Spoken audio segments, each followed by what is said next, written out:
What is the J? I don't even know. Joseph. Yussel, as they say in Brooklyn. Keep my mask on, sorry. Any of you ever hear of Yussel? There you go. Yussel is the Yiddish of Joseph. Yeah, Prescott. There you go. You thought it was noodles. Well, that's close, I think. I think there's something like noodles that has a similar word. All right, good afternoon, everybody, and thank you for joining us. I want to thank our great leadership team of Durbin, Murray, and Stabenow for joining us as well. Now, we had a very good virtual caucus meeting an hour ago. We're all energized by the opportunities that are ahead with the new Senate majority. Our entire caucus agrees we must have big, strong, bold action to deal with this crisis. For the last 6 years, Leader McConnell and the Republicans turned the Senate into a legislative graveyard. Now that Leader McConnell has relented on his demand that was preventing the Senate from moving forward with an organizing resolution, we can begin work to help the American people get out of this crisis and make America bigger and better and stronger. And as I've been saying all along, the Senate will deal with three things simultaneously: nominations, we're working to confirm more nominees this week; a fair impeachment trial; and delivering emergency COVID relief. We want to work with our Republican colleagues to advance this legislation in a bipartisan way, but the work must move forward, preferably with our Republican colleagues, but without them if we must. Time is of the essence to address this crisis. We're keeping all options open on the table, including using budget reconciliation. The first step to pursuing COVID relief legislation through reconciliation would be to pass a budget resolution. And so, in keeping our options open on our caucus call today, I informed senators to be prepared that a vote on a budget resolution could come as early as next week. Senator Yussel.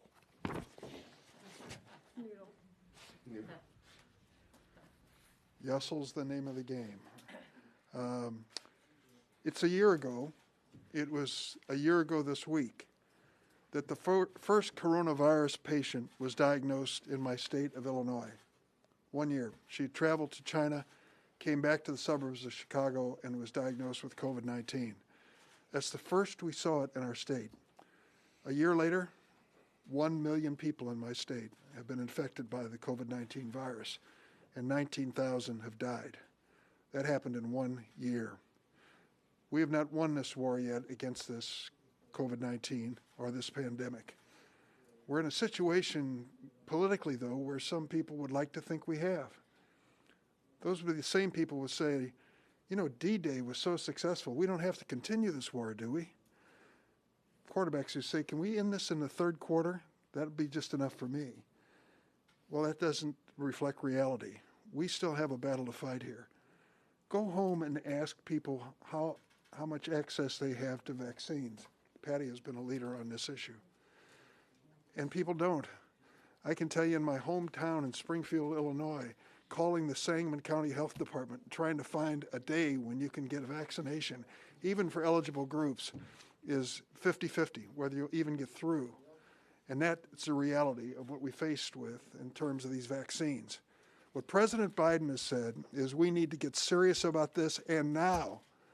If we're not deadly serious about this, then this is going to be a deadly pandemic much, much longer.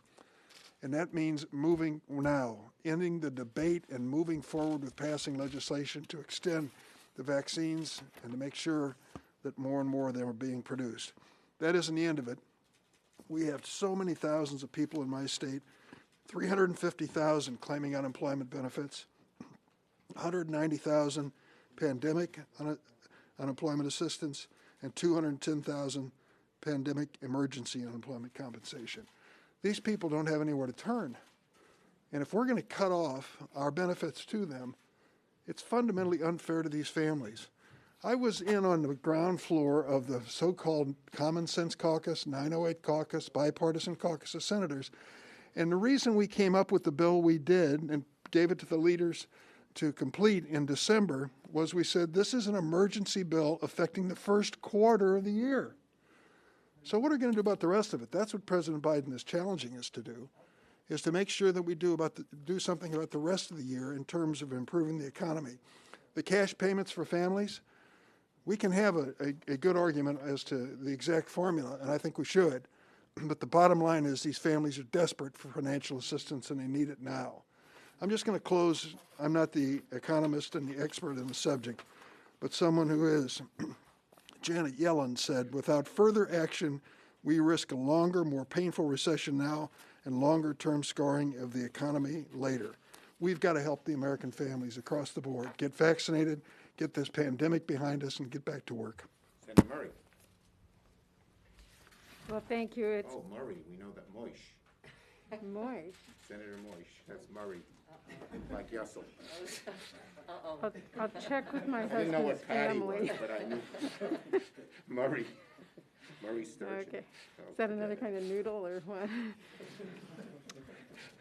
Thank you. It is very clear that our to-do list is really long, but we are finally in a position to start acting on it. Families and communities are reeling from this public health and economic devastation that COVID-19 has caused.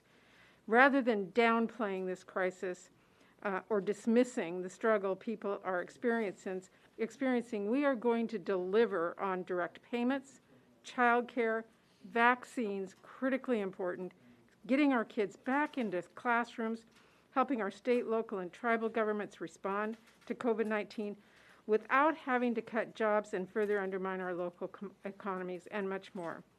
We're going to fight for paid sick leave and raising the minimum wage to $15 an hour, as Senator Sanders and I and our House colleagues laid out this morning.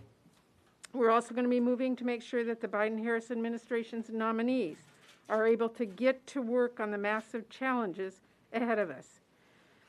And we will be ready to hold former President Trump accountable for his role in inciting the January 6th insurrection, to make clear we reject his and others' attempts to allow brute force to win over democracy in this country. Our to-do list is long, and it is ambitious because it has to be given all that we face. I'd also like to note that everyone in our country is struggling with this pandemic. Everyone. Every family benefits from having the Biden-Harris administration complete and able to tackle challenges like public health, work, education, and more in this moment. Every citizen should be able to trust their elected officials will stand up for their right to have their vote counted rather than overruled by a violent mob. So after the last 2 weeks of unnecessary delay, we will continue to urge our Republican colleagues to work with rather than against us in this incredibly difficult, pivotal moment for our country. But I also want to be clear, we are going to get things done. And most importantly, what I'd like families in my home state of Washington and nationwide to hear today is this. We know how difficult things are. We're going to get to work fast. Thank you, and I'll turn it over to Senator Stabenow. Well, thank you very much. I'm afraid of what Senator Schumer's name is. I don't know, Debbie. I don't know. But, well, I'm so pleased to be here with our Senate leadership team, and I have to say it's an exciting moment as we turn the page with President Biden and Vice President Kamala Harris and a new Democratic majority in the Senate and the House. 4 years ago, when the Republicans came in this same time, 2017, they made it very clear who their priority was. Very clear. They moved forward full speed on budget reconciliation to push through a $2 trillion tax cut for the wealthiest and most well-connected people in the country. We have a different priority, a different set of folks that we care about. We care about everybody else who wasn't included in that picture. Working families, folks in the middle class, folks trying to get in the middle class, people who are poor, low-wealth Americans who have been left behind and yet have been the ones at the front of this crisis, working when we didn't have to. We're Zooming, they're essential workers, and people over and over again who've been impacted by this crisis.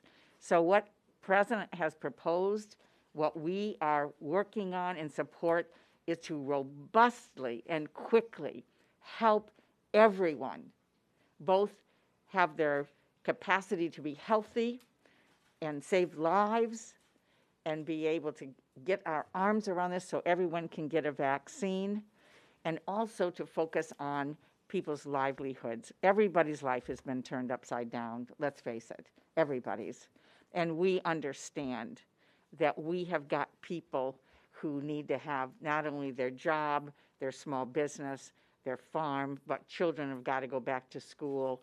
All of these things need to happen so we in America can get back to living our lives in a safe way and give everybody a fair shot to succeed in our country. That's what we're about, and we're going to work our hearts out to get that done. Thank you, my colleagues. We're going to have to be quick today because we have to be on the floor at 2:30. Do you foresee changing the way that the Senate runs in terms of working more days? Will there be more amendment votes than there have been in the past? I know part of the 2000 agreement was not to build an amendment tree for the two leaders. How do you expect the Senate to change? Look, we hope we can get a more open process. Under Leader McConnell, it's been totally closed. We've hardly done any legislating. The House sent over 260 some odd bills, and none of them saw the light of day. We want to have a more open process. Our number one goal, we have to get big, bold things done, both to deal with COVID and to deal with the underlying crises in America, such as climate, such as economic and racial inequality, such as making our democracy more perfect. That is our number one goal, and we will try to work the Senate so much more is accomplished than when McConnell was leader. Yes? Leader Schumer, you're talking, it sounds like you're going to move very quickly on reconciliation, like possibly. Do you have picked all 50 of your Democratic senators who would support reconciliation and the contents of that bill? Look, we haven't even seen the details of the bill yet, so obviously that's a premature question. But I think our caucus is united in that we need big, bold change. In 2013, with the nuclear option, Democrats said, no, we're not going to go down that road. The filibuster will still be here. 10 months later, they opened the door on nuclear option 1. Can you, number one, guarantee that in 10 months that won't be the case? And how do you explain to those who are pushing the Democrats to get rid of the filibuster that we can't do that right now? How do you The bottom line is very simple. We are united in that we need big, bold change in America, and we will figure out the best way to get that done. Next. You've got several new members of your caucus. How do you suggest they get ready for impeachment? What should they be reading and what should they be doing? Well, they can study the previous trials and see how the procedures operated. But I think that this one, the American people were witness to what happened. We all were witness to what happened. And so you don't need to delve into details of things you don't know as much because so much of it was clear. And look, to me, what Trump did was the most despicable thing any president has ever done. I believe he should be convicted. Yes?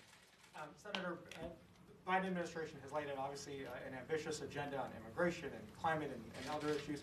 They seem to have been open to potentially breaking some of those things down instead of one larger package. Is that something that you might consider? Look, I read that in the paper today. I haven't had any discussions with them about that at this point.